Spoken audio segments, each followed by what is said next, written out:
جی نحمدہ و نصلی علی رسولہ الکریم، اما بعد، فاعوذ باللہ من الشیطان الرجیم، بسم اللہ الرحمن الرحیم۔ ہمارا آج کا جو اسباق کا سیکشن ہے وہ مصطلحات حدیث کے حوالے سے، کل ہم نے مقدمہ پڑھا کہ اصول حدیث کا مقدمہ اور اس کی جو ابتدائی مباحث تھیں۔ آج ہم پڑھیں گے کہ مصطلحات حدیث کی فصول کے حوالے سے، پھر اس میں پہلی فصل کی کوشش کریں گے جتنا بھی زیادہ ہم مکمل کر سکیں۔ اصطلاحات حدیث کی اجمالی تقسیم یہ ہے کہ حدیث کی 7 فصلوں میں ہم نے تمام اصطلاحات کو تقسیم کیا۔ پہلی فصل وہ بیعتبار علم کے ہے۔ علم کے اعتبار سے حدیث کو حدیث متواتر، حدیث مشہور، حدیث عزیز، خبر عزیز اور خبر واحد، یہ اس کی تقسیم کی جاتی ہے اس کے علم کے اعتبار سے، یعنی وہ کیسا علم دیتی ہے، علم یقینی دیتی ہے، علم تخمینی دیتی ہے، یا علم حسن ظن دیتی ہے، کس اعتبار سے ہے۔ تو اگر علم یقینی ہے، مثال کے طور پر اس کے آگے تفصیل آ رہی ہے، تو خبر متواتر ہوگی یا خبر مشہور ہوگی، خبر یا خبر واحد ہوگی۔ یہ اس کی پہلی فصل ہے بیعتبار علم کے۔ اور دوسری فصل اس کی ہے بیعتبار روات کے،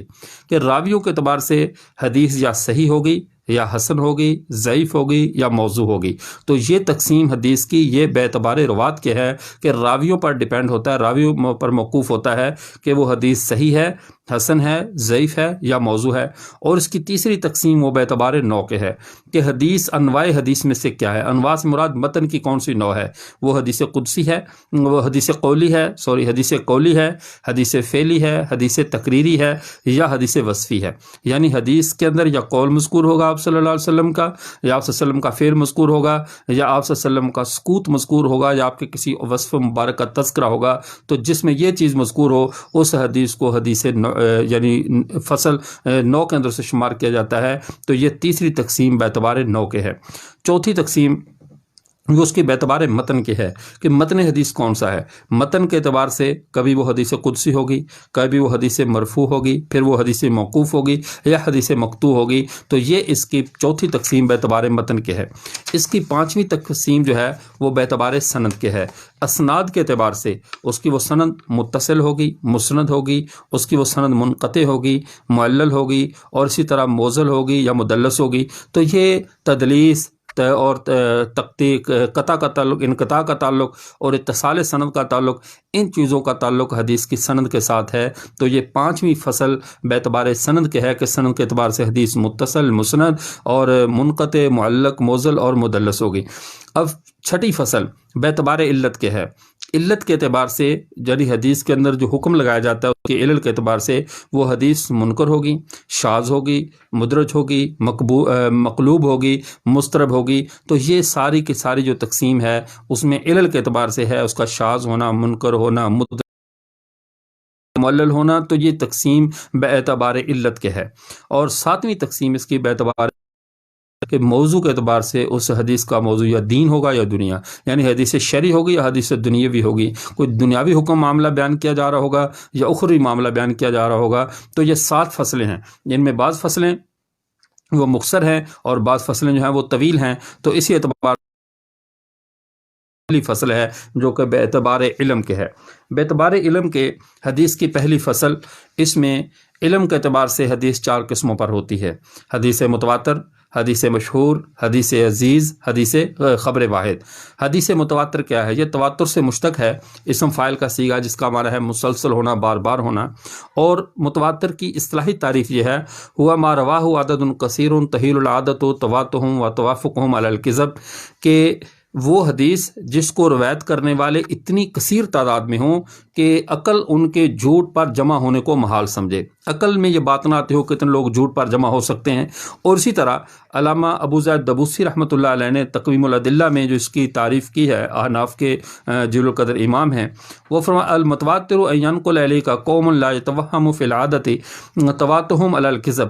وہ ایسی روایت جس کو نقل کرنے والے اتنے زیادہ لوگ ہوں کہ ان کے جھوٹ پر جمع ہونے کا وہم نہ کیا جائے۔ لکثرتہم، پہلی وجہ ان کی کثرت کی وجہ سے، وبعد اماکنہم، ان کے گھروں کے دور دور ہونے، ان کے رہائش گاہوں کے دور دور دوسرے ملکوں میں ہونے کی وجہ سے، یعنی ایک ہی ملک کے لوگ نہیں ہیں، مختلف ملکوں کے لوگ ہیں اور وہ ایک ہی بات روایت کر رہے ہیں۔ تو ان قوم مثلہم، انہی کی مثل، جتنے ایک ملک کے راوی ہیں اتنے ہی دوسرے میں ہیں، اس سے زیادہ یا کم و بیش تیسرے میں ہے۔ تو پوری دنیا میں اس کی روایت ہے اور اس کے روایت کیا جا رہا ہے۔ اور اس کے بعد آگے فرمایا کہ حتیٰ یکون آخر طرفہ کا اول ہی و وسط کا طرف ہی، حتیٰ کہ اس کا آخری طرف اول کی طرف ہو اور وسط اس کے سائڈوں میں اور وسط میں شروع میں اور آخر میں ہر طرف اس کی تعداد بیان کرنے والوں کی برابر ہو، ایسی روایت کو روایت متواتر کہتے ہیں۔ تو ایک اس کی جھوٹ پر جمع ہونا محال ہو، اس کے اماکن بہت زیادہ ہوں، بہت دور دور ملکوں کے لوگ روایت کرنے والے ہوں، اور اس کے اول درمیان آخر طرفین ہر طرف اس کی تعداد پوری ہو۔ علامہ ابن حجر اسقلانی رحمۃ اللہ علیہ نے نزہۃ النظر میں اس کی 4 شرائط بھی بیان فرمائی ہیں۔ پہلے کہتے ہیں عدد کثیر حالت عمل الکذب، وہ کہتے ہیں کہ پہلی شرط یہ ہے کہ خبر متواتر، حدیث متواتر کے لیے کہ اتنی کثیر تعداد اسے بیان کرے کہ ان کا جھوٹ پر جمع ہونا، اتفاق کر لینا عقلاً محال ہو، عقل نہ مانے اتنے لوگ وہ ہیں جمع ہو سکتے ہیں۔ دوسری وَرَوَوْا ذَلِكَ عَنْ مِثْلِهِمْ مِنَ الْإِبْتِدَاءِ إِلَى الْإِنْتِهَاءِ، اسی طرز اتنی مثل کی لوگ ابتدا میں بھی روایت کریں، اتنی ہی انتہا میں روایت کریں، درمیان میں بھی ایسی ہو، یہ نہ ہو کہ شروع میں تو بہت زیادہ روایت کریں، درمیان میں ایک زمانے کے اندر لوگ کو روایت کرنے والا نہ ہو، وہ زمانہ گزر جائے پھر کچھ لوگ آ جائیں روایت کرنے کے لیے تو انقطاع آ جائے، تو وہ بھی حدیث متواتر نہیں ہوگی۔ ابتدا سے انتہا تک اسے بہت زیادہ لوگ روایت کرنے والے ہوں۔ تیسری شرط وَكَانَ مُسْتَنِدُ انتہائِهِمْ الْحِسْ، کہ جہاں پر جا کر ان کی گفتگو کی انتہا ہو، یعنی ان کا جو سند کی انتہا ہو وہ حصی چیز پر ہو، قول پر، فعل پر، آپ صلی اللہ علیہ وسلم کی تقریر پر، یعنی ان چیزوں پر ہو، عقلیات پر نہ ہو۔ عقلیات میں تواتر نہیں ہوتا، ہر زمانے کی عقل 100 سال بعد تبدیل ہو جائے، تو اب اس کے اندر تواتر نہیں ہے۔ اب تواتر کے لیے ضروری ہے کہ وہ مستند انتہائی الحس، اس کے حس اوپر دار و مدار ہو، کہ جہاں سے بات چلے، جو جہاں پر جس بات کو بیان کر رہا ہے تواتر وہ ایک حصی چیز ہو، نظر آنے والی چیز ہو، اس کا تعلق مسموعات سنی جانے والی چیزوں سے ہو، کہ آپ صلی اللہ علیہ وسلم نے ارشاد فرمایا، آپ صلی اللہ علیہ وسلم نے کر کے دکھایا، یا آپ صلی اللہ علیہ وسلم نے یہ کام کیا صحابہ کی موجودگی میں، یا صحابہ نے آپ کی موجودگی میں کیا، تو یہ حصی چیز کے ساتھ اس کا تعلق ہو۔ اور چوتھی شرط یہ ہے وَإِنْضَافَ إِلَى ذَلِكَ يَصْحَبَ خَبْرُهُمْ إِفَادَةً لِعِلْمِ السَّامِعِ فَهَذَا هُوَ الْمُتَوَاتِرُ، وہ کہتے ہیں کہ خبر متواتر کی بڑا یعنی چوتھی شرط یہ ہے کہ وہ اپنے صاحب کو علم یقینی کا فائدہ دے، یعنی جس کے پاس وہ حدیث متواتر پہنچے اس کو اس کے بارے میں علم یقینی ہو، تخمینی علم نہ رہے کہ بات سچ ہے یا نہیں۔ جیسے قرآن پاک ہے یقینی اور قطعی ہے، تواتر سے ثابت ہے، اسی طرح حدیث متواترہ ہیں تو ان کے بارے میں بھی کہ وہ چیز تواتر سے ثابت ہو، اس میں جو سنے جس تک وہ روایت پہنچے اس کو علم یقینی کا فائدہ ملے۔ اب اس کے بعد علامہ ابن حجر اسقلانی رحمۃ اللہ علیہ کی تواتر کی شرائط کے بعد علامہ ابن الحمام رحمۃ اللہ علیہ نے بھی، جو حنفیوں کے مشہور محقق ہیں، انہوں نے بھی اس پر کلام کیا، لیکن امام بزدوی رحمۃ اللہ علیہ نے جو تواتر کی تمام یعنی مسئلہ ہیں، تفصیلات ہیں، ان میں سے بالکل حصر کرتے ہوئے 3 چیزوں کی شرط لگائی ہے تواتر کی احناف کے ہاں۔ وہ پہلی کیا ہے عدم الحصا، العدالہ، عدالہ اور تباین اماکن، عدالت ہو، راوی عادل ہوں۔ عدم الحصا ان کا شمار کرنا ناممکن ہو، یعنی شمار سے باہر ہوں، بہت زیادہ ہوں، اور ان کے جگہیں مختلف ہوں، تباین اماکن ہو، مختلف جگہوں سے ہوں۔ عدالت کی شرط اس لیے لگائی ہے کہ فاسق لوگ اگر اکٹھے ہو کر کسی چیز کے بارے میں خبر دے دیں تو وہ خبر تواتر کا فائدہ دنیاوی امور میں دے گی، لیکن وہ تواتر شرعی نہیں ہوگا۔ تو اس کے اندر عدالت کا شرط دینی امور کے اندر خبر دینے کے لیے روات کا عادل ہونا بھی ضروری ہے۔ فساق کا اگر فاسقوں کے ہم خبر دینے کو معتبر مان لیں تو فاسق اگر ایک زمانے کے سارے اکٹھے ہو کر کسی بدعت کا اجرا کر دیں تو کیا ہم اسے تواتر مان لیں گے؟ ایسا نہیں ہوگا، بلکہ خبر کے اندر عادل لوگوں کی بات ہو تو وہ شریعت بنے گی، اور فاسق لوگوں کی بات شرعی تواتر نہیں بن پائے گی۔ اس کے بعد اگلی بات متواتر کی اقسام کے معاملے میں۔ متواتر کی جو اقسام ہیں، متواتر کی اقسام میں محدثین کے ہاں حدیث متواتر کی 2 قسمیں ہیں، متواتر لفظی اور تواتر معنوی۔ تواتر لفظی ہوا ما تواتر لفظ ہوا معنی ہو، وہ روایت جو لفظاً بھی متواتر ہو اور معنن بھی متواتر ہو، اسے متواتر لفظی کہا جاتا ہے۔ جیسے اس کی مثال آپ سے من کذب علی متعمدا فلیتبوأ مقعدہ من النار، جس شخص نے مجھ پر جان بوجھ کر جھوٹ بولا وہ اپنا ٹھکانہ دوزخ میں بنا لے۔ اس حدیث کو بعض روایت میں 50، بعض میں 70 صحابہ کرام نے روایت کیا، حتیٰ کہ جو عشرہ مبشرہ ہیں انہوں نے بھی روایت کیا، سب کے سب نے اس روایت کو، اور دیگر محدثین، صحابہ میں، فقہاء میں، ہر دور کے لوگوں نے، یعنی کثیر تعداد نے اس کو روایت کیا۔ تو یہ لفظاً بھی متواتر ہے اور مانن بھی متواتر ہے، تو جو لفظاً اور مانن دونوں طرح متواتر ہو اس حدیث کو متواتر لفظی کہا جاتا ہے۔ اور دوسری قسم وہ متواتر معنوی ہے۔ متواتر معنی ہوا ما تواتر معنی دون لفظی، کہ جس کا معنی متواتر ہو لیکن اس کے الفاظ متواتر نہ ہوں۔ معنی متواتر لیکن الفاظ متواتر نہیں ہیں، جیسے اس کی مثال رفع الیدین فی الدعاء، دعا کے لیے ہاتھ اٹھانا۔ اب یہ 100 سے زیادہ احادیث سے مروی ہے کہ دعا کے لیے آپ صلی اللہ علیہ وسلم نے ہاتھ اٹھائے، صحابہ بھی ہاتھ اٹھایا کرتے تھے، لیکن ہر حدیث اپنی جگہ پہ متواتر نہیں ہے، بلکہ بہت ساری حدیثیں اکٹھے ہو کر یہ مانن یہ بات تواتر تک پہنچ گئی کہ دعا میں ہاتھوں کو اٹھانا چاہیے۔ اور کوئی ایک روایت بھی ایسی نہیں ہے جو سند کے اعتبار سے، کثرت روات کے اعتبار سے، یا کہ تباین اماکن کے اعتبار سے ہم اس کو یہ کہہ سکیں کہ یہ تواتر کی شرط پر پورا اترتی ہے۔ لہٰذا اب یہ معنی کے اعتبار سے متواتر ہے کہ یہ معنی امت میں تواتر سے چلا آ رہا ہے کہ دعا کیسے مانگی جائے گی۔ اسی طرح اور بھی تواتر معنوی کی جو روایات ہیں، جیسے نظم المتناصر میں ایک اس حوالے میں بھی لکھا گیا کہ آپ صلی اللہ علیہ وسلم کی جو حیات ہے، قبر اطہر میں انبیاء کا حیات ہونا، اس کی روایات بھی متواتر ہیں۔ اب وہ اگرچہ اخبار احاد کے طور پہ اپنی انفرادی حیثیت سے متواتر نہ بھی ہوں، لیکن بحیثیت مجموعی چونکہ ان کا ایک معنی جتنی بھی روایات کو جمع کیا جائے تو یہ نکلتا ہے کہ عالم برزخ میں انبیاء کرام علیہم الصلوۃ والسلام کی حیات اس دنیا کی حیات سے اعلیٰ ہوتی ہے۔ قبر میں ان کی حیات، قبر عالم برزخی کا ایک مقام ہے تو برزخ مکانی کے طور پہ، تو یہ حیات آپ سن چکے۔ اب یہ تواتر معنوی کے حکم میں آئے گی، اب تواتر لفظی کے حکم میں تو نہیں آ رہی، تو اس لیے یہ روایت تواتر معنوی ہوگا۔ اس کے بعد اگلی چیز اس بات کی طرف آئیے، یہ وہ تقسیم تھی جو حضرات محدثین نے فرمائی۔ اب آئیے حضرات فقہا، امام اعظم ابو حنیفہ رحمہ اللہ، ان کے متعلقین، ان کے نزدیک تواتر کی کیا اقسام ہیں۔ علامہ انور شاہ کاشمیری رحمۃ اللہ علیہ نے اس کی 4 اقسام بیان فرمائی ہیں تواتر کی۔ وہ فرماتے ہیں تواتر کی 4 قسمیں: تواتر اسناد، اور دوسرا ہے تواتر طبقہ، تیسرا تواتر توارث و تعامل، اور چوتھا ہے تواتر قدر مشترک۔ تواتر اسناد وہی تواتر لفظی کا جو کہ لفظاً اور مانن متواتر ہو۔ وہ فرماتے ہیں وَهُوَ يَأْخُذُهُ طبقةً طبقةً وَهَكَذَا مِنْ بَدْئِهِ إِلَى خِتَامِهِ مِنْ غَيْرِ التزام تواتر الاسناد فيه۔ وہ یہ ہے کہ تواتر اسناد کا وَهُوَ يَرْوِي الْحَدِيثَ مِنْ أَوَّلِ الْإِسْنَادِ إِلَى آخِرِهِ جماعة يَسْتَحِيلُ اجتماعهم على الكذب، کہ وہ ایسی جماعت تواتر اسناد کے جس کے اندر وہ روایت کرنے والے ہیں، اول سند سے لے کر الی آخری ہی جماعت یستحیل اجتماعهم علی الکذب، ایک ایسی جماعت روایت کرنے والی ہو کہ جن کا جھوٹ پر اتفاق کرنا محال ہو۔ تو یہ تواتر اسناد کے ہیں، یہ محدث فقہا کے لفظ تواتر اسناد، اور ادھر تواتر لفظی کہہ لیں، یہ دونوں ایک ہی معنی ہے ان کا کہ اتنی زیادہ جماعت روایت کرے کہ ان کا جھوٹ پر اجتماع محال ہو۔ اور تواتر طبقہ، اس کی مثال انہوں نے بھی من کذب علیہ متعمداً، وہی روایت ان کی طرف سے ہے، فقہا کی طرف سے۔ تواتر طبقہ وہ یہ ہے کہ وَهُوَ أَن يَأْخُذَهُ طَبْقَةً طَبْقَةً هَكَذَا مِنْ بَدْئِهِ إِلَى خِتَامِهِ مِنْ غَيْرِ التزام تواتر الاسناد فيه، کہ جس میں ایک طبقہ دوسرے طبقے سے اتنی کثرت سے روایت کرے اور اس میں سند کا اہتمام نہ کیا جائے،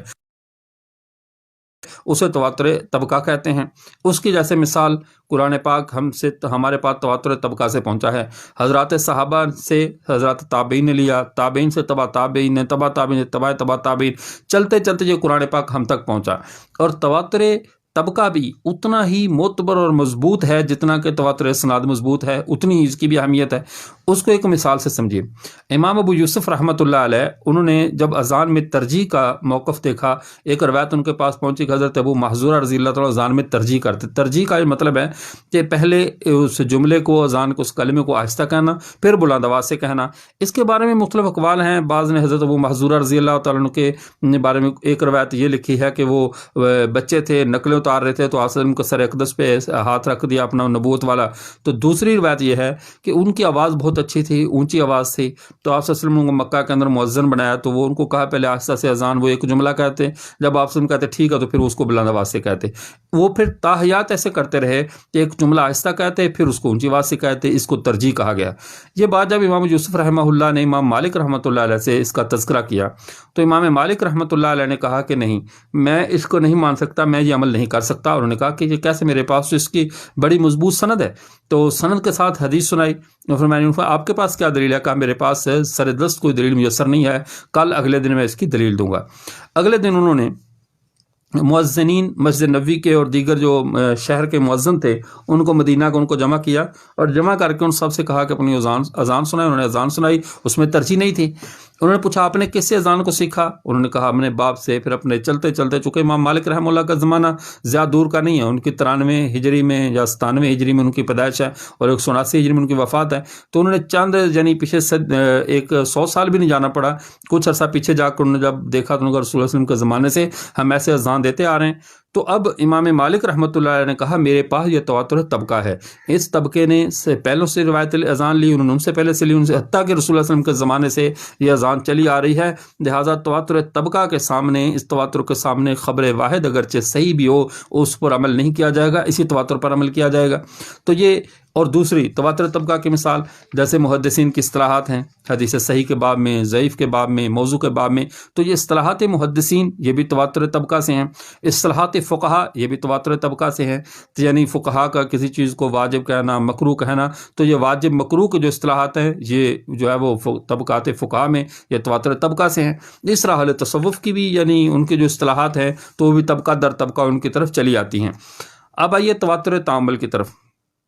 تواتر تعامل کیا ہے؟ وہ کہتے ہیں وَهُوَ أَن يَتَوَارَثَ فِي عَمَلِ الْمُسْلِمِينَ عَمَلٌ فِي كُلِّ قَرْنٍ مِنَ الْقُرُونِ مِنَ الْعِبَادَاتِ وَالشَّرَائِعِ فَيَسْتَبْعَدُ خَطَأُهُ كُلَّ الْاِسْتِبْعَادِ بَلْ يَكَادُ يَكُونُ خَطَأُهُ مُسْتَحِيلًا۔ وہ کہتے ہیں کہ ہر زمانے کے لوگوں کے زیر عمل ایک ایسا کام رہا ہو، اس پر عمل کرتے رہو، ایک زمانے کے بعد دوسرا زمانہ، پھر تیسرا زمانہ، عبادات میں اور شریعت میں، کہ اس کا لوگوں کا جھوٹ پر جمع ہونا، غلط کام پر جمع ہونا عقلاً محال ہو جائے، تو ایسی چیز وہ ہے جو تواتر تعامل ہے۔ اور تواتر تعامل اس کی مثال دیکھ لیں۔ اب امت کے اندر ایک مسئلہ ہے، وہ یہ ہے کہ جمع بین الصلاتین بغیر عذر جائز نہیں ہے، دو نمازوں کو بغیر کسی عذر کے جمع کر کے پڑھنا یہ جائز نہیں۔ یہ عمومی زندگی میں ہے، عام زندگی کے اندر بلا وجہ دو نمازیں جمع نہیں کی جا سکتی، اگرچہ اس پر خبر واحد روایت بھی موجود ہیں جس پر میں وہ خبر واحد کی اہمیت میں وہاں پر جا کر اس موضوع پر انشاءاللہ بات ہوگی۔ اب سر دست اب یہ جو خبر واحد موجود ہے، آپ صلی اللہ علیہ وسلم من جمع بین الصلاتین من غیر عذر فقد اتی باب من ابواب الکبائر، جس نے بغیر کسی عذر کے، ترمذی میں یہ حدیث ہے، دو نمازوں کو جمع کر کے پڑھا، اس نے کبیرہ گناہوں میں سے گناہ کا ارتکاب کیا یا کبیرہ گناہوں کے دروازے پر آیا۔ لیکن منا میں اور مزدلفہ میں دو نمازیں اکٹھی کر کے پڑھی جاتی ہیں، منا کے اندر ظہر اور عصر غالباً، مزدلفہ میں جو ہے وہ مغرب اور عشاء، تو یہ دو نمازیں اکٹھی کر کے پڑھی جاتی ہے منا میں اور مزدلفہ میں۔ اب یہ جمع بین الصلاتین ہے، لیکن اب خبر واحد بالکل اس کی الٹ جا رہی ہے کہ وہ کہتی ہے کہ بلا عذر نمازوں کا جمع کرنا جائز نہیں ہے، لیکن جو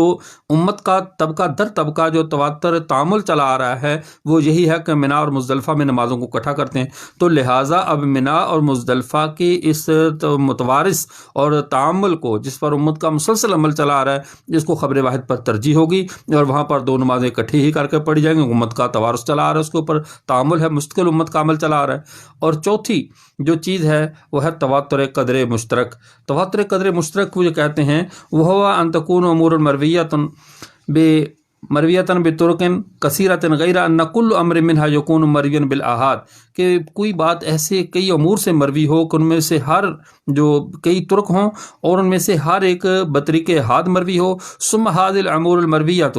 اور یہ سارے کے سارے پھر مروی امور بطریق الاحاد تتفق علی قدر مشترک فی جمیعھا، یہ کسی ایسی قدر مشترک پر جمع ہو جائیں کہ جو ان سب میں مشترک ہو، اس کو کہتے ہیں تواتر قدر مشترک۔ اخبار احاد ہیں، خبر واحد ہیں، مختلف ہیں، وہ ساری کی ساری ایک ایسی بات کی طرف دلالت کر رہی ہوں، ایک ایسی بات کی طرف لے جا رہی ہوں جسے تواتر قدر مشترک ثابت ہو رہی ہو کہ ان تمام روایات کا ایک مطلب نکلتا ہے جس کو پر اجماع ہے اور وہ تواتر قدر مشترک ہے۔ جیسے اس کی مثال آپ صلی اللہ علیہ وسلم کے معجزات یا انبیاء کے معجزات۔ اب معجزات کے جتنی بھی روایات ہیں جو تو کتاب اللہ سے یا نصوص سے یا تواتر اپنا اجماع سے ثابت ہے، ان سے ہٹ کر جو دیگر معجزات کی روایات ہیں، ان سب روایات میں ہر روایت اس درجے کی نہیں ہے کہ ہم اس کو متواتر کے درجے میں رکھ سکیں، لیکن ان تمام سے جو ایک قدر مشترک ثابت ہو رہی ہے وہ ہے معجزہ کا ثبوت۔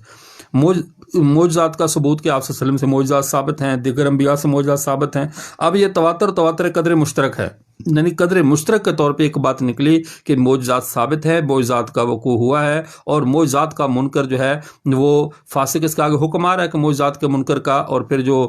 نص قطعی ثابت معجزات ہیں جیسے ان کا منکر کو کافر کہا گیا ہے کہ معجزات کا انکار کرنا کفر ہے، ایسے ہی جو تواتر قدر مشترک سے معجزات ثابت ہوں اور ان کا اگر اخبار احاد میں کسی ایک واقعے کا انکار کرے اور کہے کسی وجہ سے تو اسے ہم گمراہ کہیں گے، لیکن تحکم اور سینہ زوری کی وجہ سے مطلقاً معجزات کا انکار کرے تو وہ ایک کفر یا کام ہوگا، اس کو ہم مسلمان نہیں کہہ سکیں گے۔ اب متواتر کا حکم کیا ہے؟ اصل موضوع یہ ہے کہ متواتر کا یہ 4 قسمیں تھی حناف کے ہاں: تواتر اسناد، تواتر طبقہ، تواتر تعامل و تعارض اور تواتر قدر مشترک۔ اب ان 4 کے بعد اب یہ تواتر کا حکم۔ تواتر کا حکم یہ ہے جس کو علامہ ابن حجر عسقلانی رحمۃ اللہ علیہ نے بھی تذکرہ کیا نزہۃ النظر میں اور دیگر محدثین میں، وہ کہتے ہیں یاجب العمل بہ من غیر بحث عن رجالہ، اس کا حکم یہ ہے کہ اس پر عمل کرنا واجب ہے، اس کے رجال سے بحث نہیں ہوگی، جس کی سند کو چیک نہیں کیا جائے گا۔ متواتر کی سند چیک نہیں ہوتی، متواتر کی اسناد جیسے مثال کے طور پر موضوع کو پر مسح کرنا ہے، یا آپ صلی اللہ علیہ وسلم کا حوض کوثر آپ صلی اللہ علیہ وسلم کو عطا ہونا ہے، آپ صلی اللہ علیہ وسلم کا شافع معاشر ہونا ہے، اسی طرح آپ صلی اللہ علیہ وسلم کی حیات فی القبر ہے، یا اسی طرز پہ جو دیگر متواتر روایات ہیں ان کے بارے میں ان کا حکم یہ ہے کہ ان کا اوپر عمل کرنا واجب ہے، اس کے رجال سے بحث نہیں ہوتی۔ اب اس میں کسی ایک روایت آ جائے اس کے راویوں پر جرح کرنے شروع، جب ایک تواتر قدر مشترک سے ایک چیز ثابت ہو گئی تب اس کے روایت سے بحث نہیں ہوگی۔ قرآن پاک ہے، یہ تواتر سے امت کے اندر، اجماع امت سے اور تواتر سے امت میں چلا آ رہا ہے، تو اب اس کے بھی رجال سے بحث نہیں ہوگی کہ قرآن پاک کو کس نے روایت کیا، پھر اس سے آگے کس نے روایت کیا، چونکہ یہ طبقہ در طبقہ آیا ہے اور طبقات میں اسناد رجال نہیں ہوتی کہ ایک ایک فرد کو چیک کیا جائے، 10 پورے طبقے نے لیا اور طبقے کو دے دیا، تو اسی لیے یہ تواتر سے ثابت ہے، اور تواتر کے اندر یاجب العمل بہ من غیر بحث عن رجالہ، اس کے رجال سے بحث کیے بغیر اس پر عمل کرنا واجب ہوتا ہے۔ یہاں پہ اور بھی یہ بات ذہن میں رکھیے کہ متواتر کا جو منکر ہے، جو پہلی 3 قسمیں ہیں تواتر کی، تواتر اسناد جیسے تواتر لفظی محدثین والا کہہ لیں، یا تواتر معنوی، یا تواتر طبقہ، تواتر تعامل، ان کا منکر کافر ہوگا، چونکہ یہ نصوص ان کا حکم قرآن کے قریب قریب ہے، جس طرح قرآن ثابت ہے ایسے ہی ان کا حکم جو اس کے برابر، جو اس کے قریب قریب ان تواترات کا حکم ہے، متواترات کا، تو اب ان کا منکر کافر ہوگا۔ اور چوتھی چیز اور تواتر قدر مشترک ہے، اگر تواتر قدر مشترک کسی ایسی چیز میں ہے کہ جو بدیہی ہے تو اس کا منکر کافر ہوگا، اگر نظری ہے یعنی اس کے اوپر غور و فکر کی مزید اجتہاد کی گنجائش نکل سکتی ہے تو اس کا منکر جو ہے وہ کافر تو نہیں ہوگا، البتہ فاسق بہرحال ہوگا۔ لیکن یہاں پر ایک اور بات ہے جو کہ بڑی حیرت کی ہے، بعض لوگوں نے تواتر کا انکار کیا، وہ کہتے ہیں تواتر کا اسم تو موجود ہے، جیسے امین احسن اصلاحی صاحب ہیں، یہ شاید غامدی صاحب کے بڑے ہیں کابرین میں سے، انہوں نے اپنی کتاب کے اندر اس کا باقاعدہ اس تواتر کا انکار کیا۔ یہ ان کی کتاب ہے مبادیۃ تدبر حدیث، اس کے اندر انہوں نے کہا کہ تواتر جو ہے وہ صفحہ نمبر 20 پہ وہ کہتے ہیں اس کا لفظ تو موجود ہے لیکن اس کا مسمہ موجود نہیں ہے۔ تو وہ کہتے ہیں یہ امر یہاں ملحوظ رہے کہ خبر تواتر کا اسم تو موجود ہے لیکن ہمارے علم کی حد تک اس کا کچھ صحیح مسمہ موجود نہیں ہے۔ تو یہ امین احسن اصلاحی صاحب اور ایسے اور بہت سے لوگوں نے، معتزلہ تو خیر خبر واحدی کے منکر تھے اور یہ تواتر کے بھی منکر ہیں، تو اسی وجہ سے اب بڑے نے امین احسن اصلاحی نے تھوڑا سا انکار کیا، بعد والوں نے ویسے خبر واحد کیا، حدیث کے انکار کے تک پہنچ گئے ہیں۔ تو یہ ان کا کہنا ہے کہ تواتر کا مسمہ موجود نہیں ہے، یہ سراسر سینہ زوری ہے، حدیث کے ساتھ کھلواڑ ہے، اس لیے کہ اس حدیث کے متواتر روایات پر باقاعدہ فقہاء محدثین نے کتابیں لکھی ہیں۔ امام علامہ جلال الدین سیوطی رحمۃ اللہ علیہ نے قطف الظہار المتناثر فی الاخبار المتفاتر اور نظم المتناثر علامہ محمد بن رحمۃ اللہ علیہ نے لکھی ہے، اور اس میں یعنی کسی اس سے زائد بھی روایات کو جمع کیا جو کہ متواتر روایات ہیں۔ اگرچہ یہ روایات تھوڑی ہیں متواتر، لیکن اس کا یہ مطلب نہیں ہے کہ سرے سے ان کا انکار کر دیا جائے، روایات موجود ہیں لیکن انکار کی گنجائش موجود نہیں ہے۔ کہ روایات کم ہونا ہم مانتے ہیں کہ تھوڑی ہیں، قلیل ہیں، لیکن بہرحال موجود ہیں، جس طرح قرآن پاک اپنے یعنی شان و شوکت کے ساتھ موجود ہے، ایسے ہی خبر متواتر جو متواتر روایات ہیں جو موجود ہیں، اور متواتر کہتے اس کو ہیں جو افراد سے نکل کر جماعتوں میں بات چلی جائے، افراد سے نکلے اور پورے عالم میں پھیل جائے حتیٰ کہ اس کا انکار کرنا مشکل ہو جائے۔ تو یہ ساری کی ساری آج کی بات تھی تواتر کے حوالے سے۔ تو تواتر کی بات یہاں ہم ختم کرتے ہیں۔ وآخر دعوانا الحمدللہ رب العالمین۔ اب ہم دوسری بات شروع کریں گے خبر مشہور کے حوالے سے۔